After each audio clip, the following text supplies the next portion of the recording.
신바람 사연 아파트. 오늘의 사연 시작하겠습니다. 안녕하세요. 얼마 전까지 결혼을 앞두고 있었던 예비 신부입니다. 해가 넘어가기 전에 결혼을 하는구나 싶었는데 파혼하고 이렇게 사연을 보내게 되었네요. 제가 원래는 다니고 있는 회사 가까운 곳에서 자취를 하고 있었습니다. 그런데 결혼 준비를 한참 시작하면서 결혼 자금이 다 모다 해서 방을 빼야 하는 상황이 되었어요. 계약이 끝날 때쯤 해서 결혼식도 올리려고 했는데 저희 부모님한테 개인적인 사정이 생겨서 결혼식 날짜를 몇 달 미루게 되었어요. 그러면서 남은 계약 기간이 애매하게 붕 떠버리게 되었습니다. 집주인분께 딱 2달만 연장해주면 안 되겠냐고 물어봤지만 이사 처리 애매해서 안 된다고 보기 좋게 거절당했지요. 6개월은 연장해줄 테니 생각해보라고 역제안을 해오셨지만 아무래도 아닌 건 아니었어요. 부모님 집에 제가 쓰던 방이 그대로 있어서 크게 상관은 없지만 그렇게 되면 제가 출퇴근하기 너무 불편해지는 상황이 돼버리는 관계로 일단 뒤는 생각 안 하고 덜컥 집부터 구하게 되었어요. 신혼집을 구하는 과정에서 남자친구가 집이 구해지면 그냥 자기도 같이 들어가 살면 안 되냐고 물어왔습니다. 어차피 결혼식 날짜를 대충이나마 잡아놨는데 결혼한 거나 마찬가지 아니겠냐면서요. 사람 일 한 치 앞도 모르는 거라 파혼을 미리 예상하고 거절한 건 아니지만 괜히 남들 보는 눈도 있고 그냥 개인적으로 신혼생활은 결혼식 올리고 시작하는 게 더 좋겠다 싶어서 좋게 잘 설명하고 그냥 혼자서 지내기로 했죠. 그래서 남자친구는 그냥 회사 기숙사에 계속 머물게 되었어요. 저와는 다르게 기숙사다 보니 아무 때고 편할 때 나올 수 있어서 크게 문제되는 것도 없었고요. 파혼을 예상했다면 집부터 구할 일도 없었을 겁니다. 애초에 집을 구하라고 하셨던 건 저희 부모님이 먼저 제게 제안해 주셨기 때문에 가능한 일이었어요. 제가 직장 생활을 암만 오래 했다고 한들 아파트 하나 덜컥 살 만큼 모아놓은 상황은 아니었으니까요. 부모님께서 모자란 돈을 어느 정도 지원해 주신 덕분에 경기도 신도시 쪽에 20평대 아파트를 제 명의로 먼저 매매를 하게 되었습니다. 집을 제가 구한 이유가 따로 있는 건 아니에요. 애초에 결혼 준비하면서 모아놓은 돈이 남자친구에 비해 제가 훨씬 많았다 뿐이고, 그리고 부모님이 도와주신 부분도 한몫했지요. 제가 집까지 해오면서 남자친구하고 결혼하고 싶어서 그랬던 것도 아니고요. 결혼이 혹시나 어그러지더라도 집은 남잖아요. 괜히 네 돈 얼마, 내 돈 얼마 해서 나중에 문제 생기는 것보다 한 사람 돈으로 하는 게 더 낫다고도 생각했습니다. 제가 모아놓은 돈이 남자친구에 비해 많다고 해서 제 직장이 남자친구 회사보다 좋은 곳이냐 물어보신다면 또 그런 것만도 아니에요. 동종업계랑 비교하면 월급이 많이 짠 편이거든요. 실제로 남자친구와 저의 벌이를 비교해보면 제가 훨씬 덜 벌기도 하고요. 다만 웬만해선 잘릴 일도 없이 안정적인 데다가 제가 처음 사회생활을 시작한 직장이다 보니 나름 애착도 있고 일이 익숙하고 편한 이유 때문에 아직도 다니고 있을 뿐입니다. 벌써 10년 차가 다 되어가는데도 처음 일 시작했을 때랑 비교해보면 아직도 같은 앞자리수 월급을 받고 있어요. 그에 비해서 남자친구는 이름 들으면 아실 분들은 다들 아실 법한 그런 회사 다니고 있습니다. 모아놓은 돈이 저보다 적은 이유는 취직한 지 아직 얼마 되지 않았기 때문이고요. 지금 당장 연봉만 두고 보면 제가 버는 만큼의 2배 가까이 받고 있어요.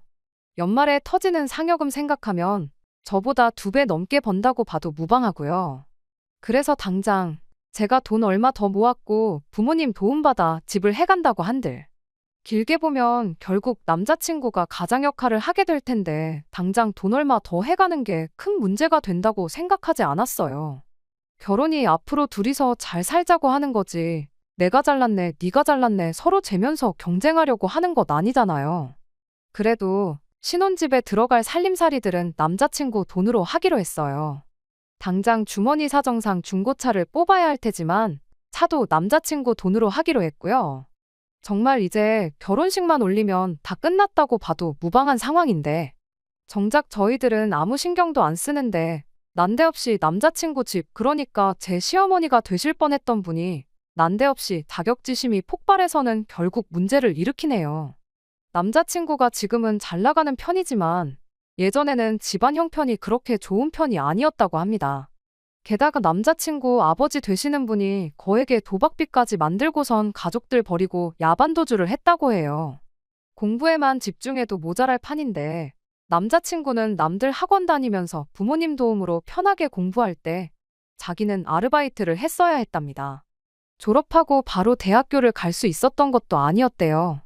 가족들 생활비를 어느 정도 보탰어야 했다 보니 자기가 군대 가고 학교 공부할 동안 어머님과 동생들이 지낼 방세 몇 년치와 학교 등록금을 어느 정도 미리 벌어놓고 그리고 나서 삼수를 해서 대학교에 들어가게 되었던 겁니다.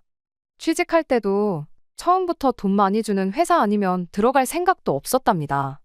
안 그래도 남들보다 졸업이 늦었는데 취직 준비로 또 2년 가까이 시간을 쏟아야 했다 보니 안 그래도 늦은 취직이 더 늦게 된 것이고 그래서 모아놓은 돈도 부족했던 거예요.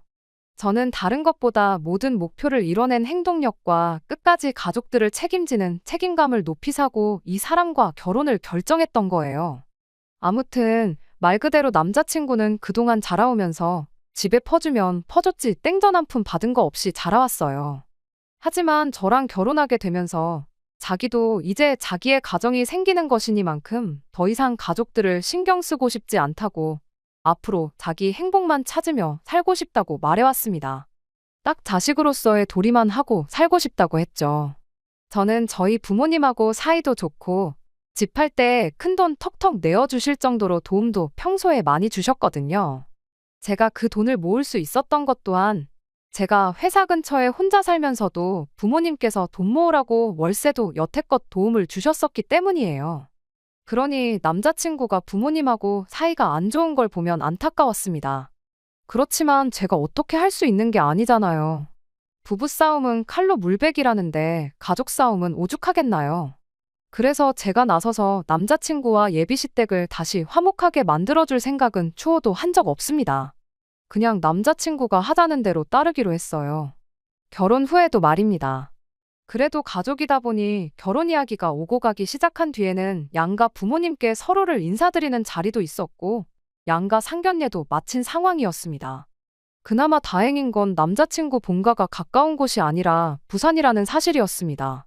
차라리 거리가 그렇게 멀어버리면 정말 명절 같은 날 아니면 같이 부대끼며 지낼 일도 없잖아요? 그러니 차라리 몇 번 볼 일 없게 서로 거리가 먼 게 천만다행이라고 생각했지요. 이따금씩 예비 시어머니는 저한테 카톡을 한두 개씩 보내기 시작했어요. 결혼 준비 잘 돼가냐, 잘 지내냐 하는 간단한 안부 연락들 같은걸요. 저 또한 묻는 말에는 전부 다 답장을 드렸고 저도 가끔씩 생각날 때마다 잘 지내시냐 먼저 안부인 사정도만 묻고 그러고 있었습니다. 그러던 어느 날이었어요. 월요일이 빨간 날로 연휴라서 3일을 내리 쉬게 된 날이었습니다. 남자친구는 어쩌다 보니 연휴인데도 회사에 급한 일이 생겨 주말 출근을 해야 했고 덕분에 3일 연휴에 어디 가지도 못하고 집에 남아 있어야 했어요. 그래서 그냥 게으름 피우면서 씻지도 않고 침대에서 민기적거리고 있었습니다. 오전 11시쯤이 되어서 남자친구한테 전화가 왔어요. 원래 회사에서는 일한다고 전화도 잘 안 하는 스타일인데 웬일인가 싶었습니다. 전화를 받으니 남자친구는 다급한 목소리로 자기 어머니한테 전화가 오면 절대로 받지 말라고 회사라서 자세한 사정은 나중에 말해줄 테니까 절대 받지 말라고 말하고 곧바로 끊어버리더라고요. 무슨 일로 전화까지 해서 저러나 싶어서 생각에 잠기던 찰나에 곧장 핸드폰이 울려서 너무 깜짝 놀라 숨이 넘어갈 뻔했네요. 전화기를 보니 남자친구 어머니에게서 걸려온 전화였습니다. 남자친구가 시킨 대로 전화를 안 받았어요. 전화가 자동으로 끊어질 때까지 계속 울리더라고요. 전화가 끊어지기가 무섭게 쉬지 않고 전화가 계속해서 걸려오는 겁니다. 남자친구에게 받지 말라는 경고를 받았지만 10분이 넘도록 계속해서 전화를 걸고 있는데 그걸 또 일부러 안 받을 수가 없더라고요. 다른 사람도 아니고 어쨌든 예비 시어머니의 전화였으니 말입니다. 그래서 결국 씻고 있었다는 궁색한 변명을 하고 전화를 받을 수밖에 없었습니다. 그런데 제 변명이 통한 건지 어쨌든 전화를 못 받을 수도 있는 거 아니겠냐고 상황을 이해해 주더군요. 무슨 일로 전화를 하셨는지 물어봤더니 제 아파트 동호수가 뭔지 물어보시는 거예요. 그때부터 약간 느낌이 싶었습니다. 동호수는 왜 필요하시냐 물어봤는데 어머님이 부산에서 서울에 올 일이 있어서 우리 딸이랑 같이 올라왔는데 올라온 김에 우리 아들 집 좀 구경해보고 싶다고 오셨다는 거예요. 아직 남자친구 돈 하나 들어간 거 없고 명의도 내 이름으로 되어 있는데 다짜고짜 우리 아들 집이라고 하는 게 조금 기분이 그랬어요. 그래도 그때는 아기가 있어서 그런 거라는 생각하지 않았고 어차피 결혼하면 같이 살게 될 집이니까 그렇게 말했을 거라 생각했습니다. 어머님도 그냥 이런저런 이야기 하시면서 저랑 전화를 이어가시는데 그런데 뭔가 깨름직한 느낌이 들기 시작했어요. 어머님이 귀가 안 좋으신 편이라 전화할 때 목소리가 좀 쩌렁쩌렁한 편인데 기분 탓인가 싶었는데 어머님 목소리가 근처에서 들리는 듯 싶었습니다.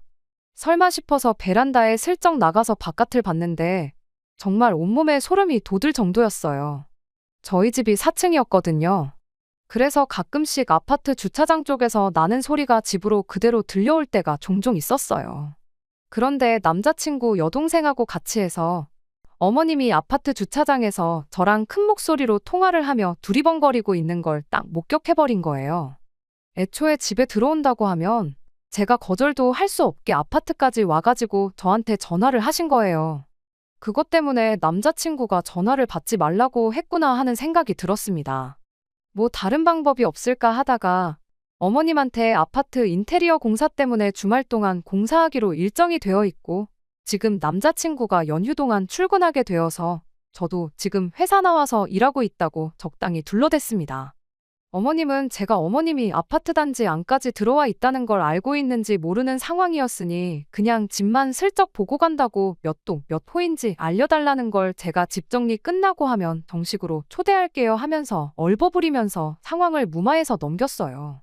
베란다에서 숨죽여서 지켜보고 있는데 어머님은 계속 돌아다니면서 아파트 단지 이곳저곳을 왔다 갔다 하시더라고요. 인테리어 공사 중이라고 말했으니 공사하고 있는 곳을 찾으시려 했던 것 같습니다. 그러다가 이내 포기하고 아파트 단지 밖으로 나가는 모습까지 목격하고 나서야 저도 한숨 돌릴 수 있었습니다. 그런데 또 한편으로는 어머님이 어디 숨어서 지켜보고 있지 않을까 싶은 생각에 저녁 바깥이 깜깜해질 때까지 겁이 나서 밖에도 못 나가고 있었어요.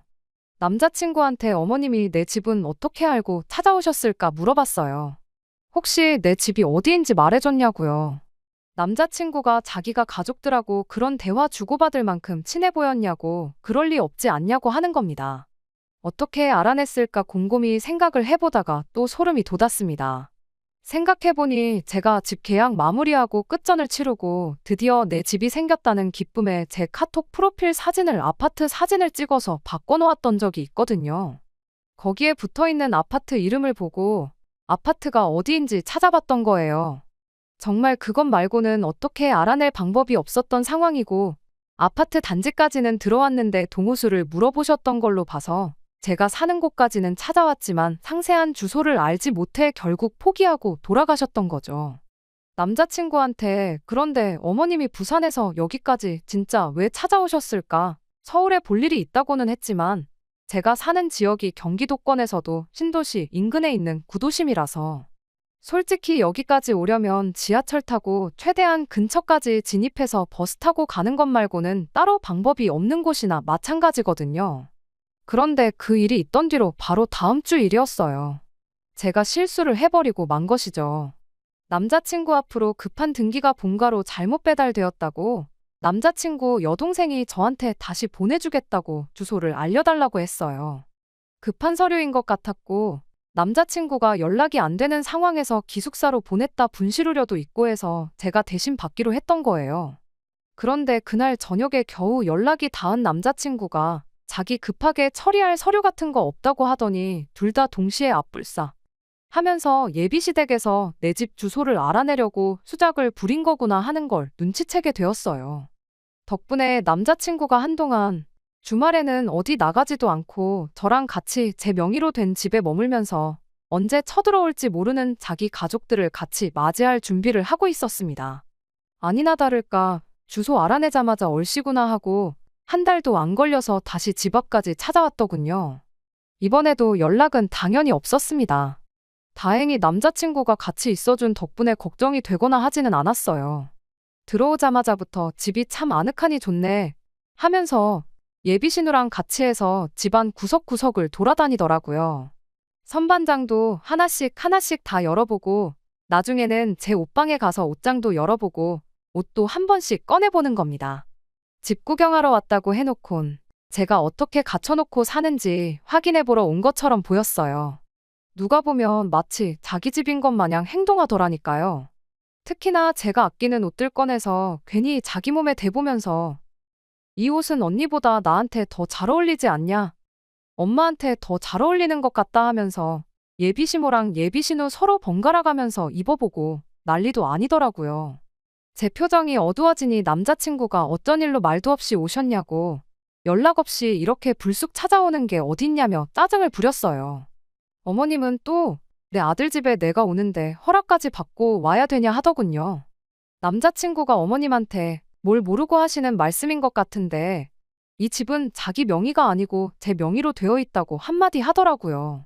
그러니 따지고 보면 어머니가 남의 집에 허락도 없이 들어오신 거니 큰 신뢰가 맞다 하면서 나중에 결혼하고 나서 혼수랑 다 갖춰놓고 그러면 집들이로 초대할 테니 그때 오시라고 이만 들어가시라고 말을 마쳤죠.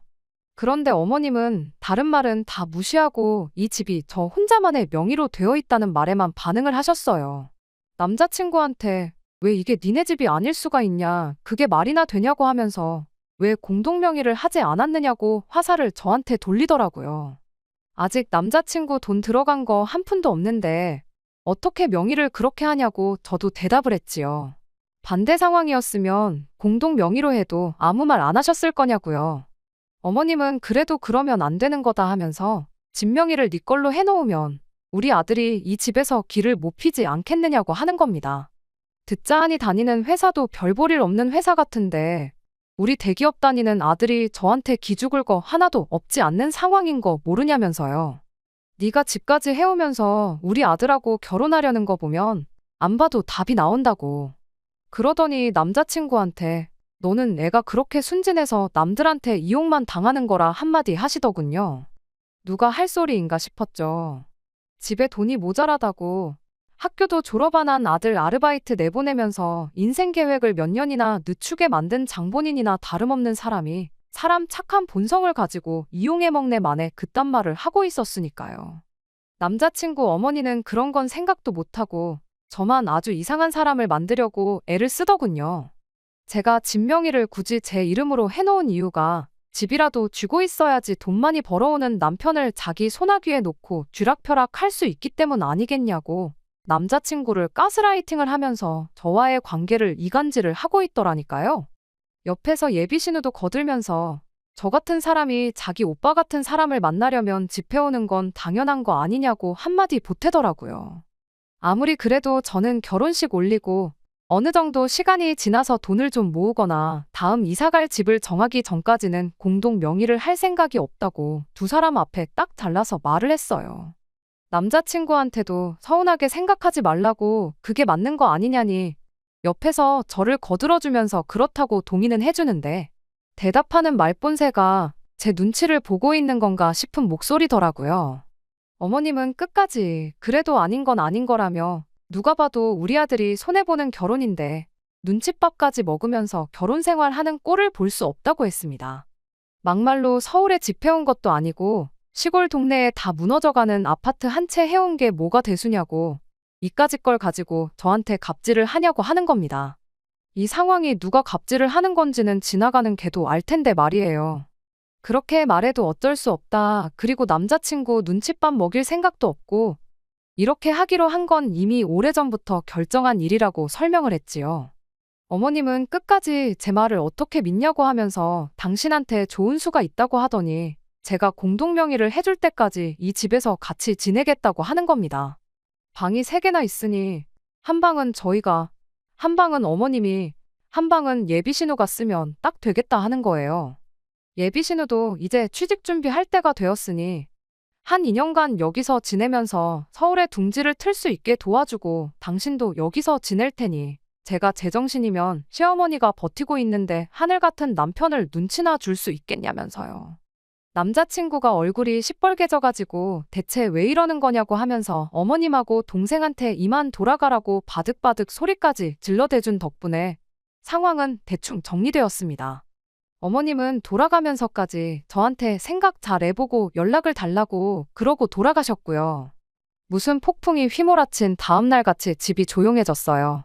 남자친구는 저한테 곧장 미안하다고 사과를 해왔습니다. 면목이 없다고 하면서요.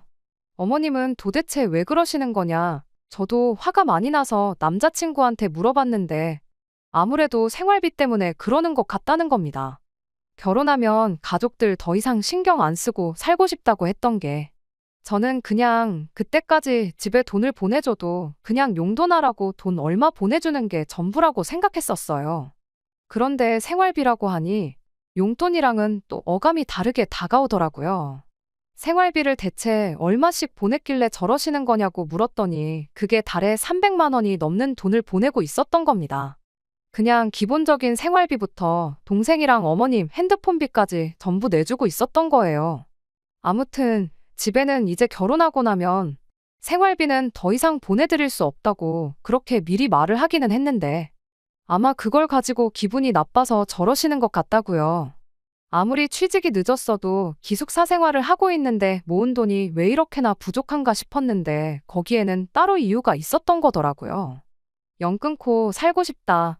자식된 도리만 하고 싶다 말로만 그러면서 뒤로는 온갖 효자 노릇은 다 하고 있었던 겁니다.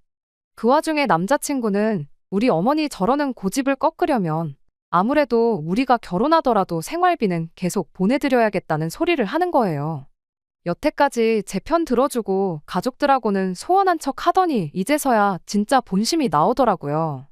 아마 제가 실수로 주소를 알려주는 일이 없었더라도 어떤 방법으로든 어머님하고 예비 신우는 저희 집에 쳐들어왔었을 거예요. 남자친구 가족들이 별 볼 일 없는 너는 평생 대기업 다니는 남편한테 의지해서 살게 될 거라고 했던 그 말부터 공동명의를 안 해주면 들어와서 살겠다고 통보하는 것까지 모두 계획된 일이라는 생각이 들었습니다. 애초에 남자친구는 잃을 게 아무것도 없는 상황이잖아요.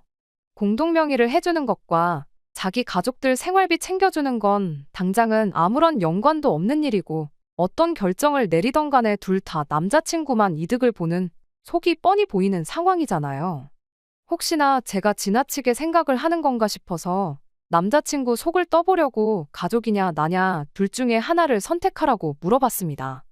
가족들과는 결혼 후에는 거리를 두고 지내겠다고 이젠 가족이 아니라 자기 자신의 행복부터 찾고 싶다고 호언장담했던 모습과는 다르게 그래도 가족인데 어떻게 모른 척 살겠느냐면서 부디 제가 이 상황을 이해해주면 좋겠다고 사정을 하더라고요.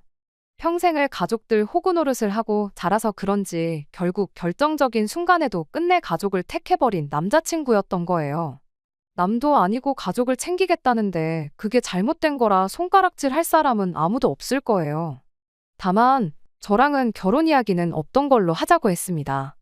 거의 내 월급과 비슷한 돈을 평생 시댁에다가 가져다 바치며 살고 싶은 마음은 추호도 없다고요. 그랬더니 남자친구가 기분 나쁜 표정으로 한마디 하더군요. 우리 어머니 말이 그래도 틀린 건 없지 않냐며 진짜 집 하나 해온 거 가지고 나를 가족들과 등지게 만들 셈이냐. 내가 너 때문에 가족들하고 연 끊고 지냈으면 좋겠냐. 그렇게 한마디를 하더라고요. 자기 나이 또래에 자기만큼 버는 사람이 얼마나 되는지는 아느냐고. 그 잘난 월급 가지고 역으로 저한테 갑질을 하려고 하길래 한마디 해줬습니다. 네 월급 나보다 많이 받는 건 알겠는데 니네 가족들한테 300씩 빼주고 나면 그렇게 잘난 월급도 아니라고 정신 차리라고요. 남자친구는 그러면 너네 집에도 똑같이 생활비를 드리면 되지 않느냐고 저를 설득하려 들더라고요. 저희 부모님은 뭐라도 하나 더 해주시려는 분들이지 자식 장사해서 노후 대비 하실 분들이 아니라고 그 돈을 들여도 받으시지도 않을 거라고 한마디 해줬지요. 그리고 그 돈까지 드리고 나면 우리 월급은 100만 원도 안 되는 거나 마찬가지일 텐데 뭐가 아쉬워서 생활비도 아니고 월급 100만 원 주는 사람을 내가 집까지 해오면서 결혼을 하겠냐고 한마디 했습니다. 솔직히 정신 차리라고 말을 강하게 했던 건데 남자친구는 저한테 실망했다면서 정말 결혼은 없던 일로 하자면서 한마디 하더라고요. 결국 도무지 의견이 좁혀지지 않아 남자친구와는 여기까지 하자는데 합의하고 결국 그렇게 이별을 하게 되었습니다. 남자친구가 뒤늦게 자기가 잘못 생각했다며 저를 선택할 테니 그냥 예정된 대로 결혼을 하자고 했지만 솔직히 이제는 그 말을 믿을 수가 없어요. 나중에 같은 일로 배신당해 상처를 받느니 그냥 없던 일로 하는 게 더 좋을 것 같다 말해줬습니다. 혹자는 저한테 그냥 시댁에 생활비 주고 남자친구랑 결혼하지 그랬냐, 벤츠 놓쳤다 하는 사람도 있어요. 남자친구는 앞으로 수입이 더 커질 테고, 저는 아이 생기고 그러면 직장 생활도 더 못할 거고, 나이 더 먹으면 결혼도 힘들 거라고요. 하지만 제가 진짜 남자친구와 헤어지길 결심한 이유는 앞으로 이런 식의 같은 일들이 계속해서 반복될 거라는 생각 때문입니다. 수입이 커지면 커지는 대로 더 많은 생활비를 요구해 올 테고, 생활비가 아니더라도 매번 가족이라는 이유 하나만으로 이것저것 바래 오실 텐데, 그 꼴을 제가 견뎌낼 수 없겠다는 게 저희 결론이었거든요. 결국 중요한 순간에는 배우자가 아닌 가족들의 편을 들어주는 남자를 어떻게 믿고 평생을 살겠어요? 설령 제가 진짜 벤츠를 놓친 바보 같은 결정을 내렸다 하더라도 저는 이 결정에 후회가 없습니다. 오히려 질질 끌지 않고 빠른 결정을 내린 걸 100번 1000번 잘했다 생각하려고요. 벤츠라고 다 같은 벤츠도 아니고 고장이 안 나는 것도 아니잖아요. 벤츠보다 더 좋은 차도 많다고 하고 요즘은 국산차도 외제차 못지 않다는데 꼭 다음 사람이 벤츠가 아니라도 상관없어요. 결혼했으면 가족들보다 배우자를 더 챙기는 그런 사람이야말로 진국 아니겠어요? 끝까지 들어주셔서 감사합니다.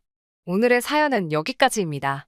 구독과 좋아요, 알람 설정 부탁드리고 더 좋은 사연으로 다시 찾아뵙겠습니다. 감사합니다.